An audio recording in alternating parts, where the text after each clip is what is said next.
خوف ابھی سے تھک گئے لوگوں کی رات باقی ہے، ابھی سے صبح کی چوکھٹ بجھا کے رکھ دی ہے، ابھی تو دستکیں ہونا ہے باد فرحت کی، ابھی سے خوف نے ہمت جلا کے رکھ دی ہے۔ ہر ایک قریہ و کونو مقام ہے وحشت، یہ شہر کیا ہے کہ ہر ایک نگاہ خونی ہے۔ یہ کس مزاج کی بے رونقی کا ہے موسم، یہ کون دیس کے گھر گھر میں ایک جنونی ہے۔ یہ خوف وہ ہے کہ ظالم کا حوصلہ بن کر ہمیشہ ظلم پہ ظالم کا ناز بنتا رہا۔ یہ خوف وہ ہے کہ منصف سے شیخ و حاکم تک ہر ایک تیرہ نشیں کا جواز بنتا رہا۔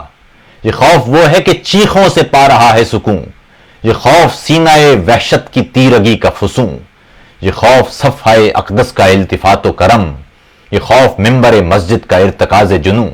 یہی تو ہے کہ جو اس عہد کی عدالت میں ستم زدوں کی صداؤں کو قید کرتا ہے، یہی تو ہے کہ جو منصف کے فیصلوں کے لیے نئی روش کو سہولت سے سید کرتا ہے۔ یہ کار جہل کے ایمان تیرہ وحشت کو قلندروں کی دھمالوں سے خوف آتا ہے۔ جہان نو کو ہیں لاحق وہ رفتگاں کے جنہیں نئی جہت کے سوالوں سے خوف آتا ہے۔ یہ عہد لفظ سے معنی کی دوریوں کا عہد، تمام حرف کسی خوف سے دریدہ ہیں۔ یہ خوف ہے کہ سوالات کفر لگتے ہیں، یہ مصلحت ہے کہ قاضی بھی آبدیدہ ہیں۔ اسی کا سحر کے عادل کے دست شفقت کو جبین مجرم و قاتل تلک بڑھاتا ہے۔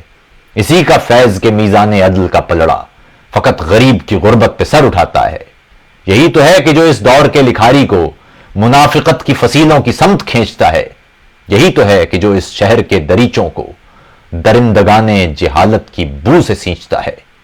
یہ خوف حکم زمانہ کے ہر ستم کا وجود، یہ خوف عادل دوراں کے فیصلوں کا جمود، یہ خوف زہر شعوری، یہ خوف عاد و سمود، یہ خوف بندہ بے سر کی وحشتوں کا نمود۔ یہ خوف ہے جسے حاکم نے پال رکھا ہے، یہ خوف ہے جسے منصف نے ڈھال رکھا ہے۔ یہ خوف ہے کہ ہے ظالم کو ہر نمو اس سے، یہ خوف ہے جسے ہم نے سنبھال رکھا ہے۔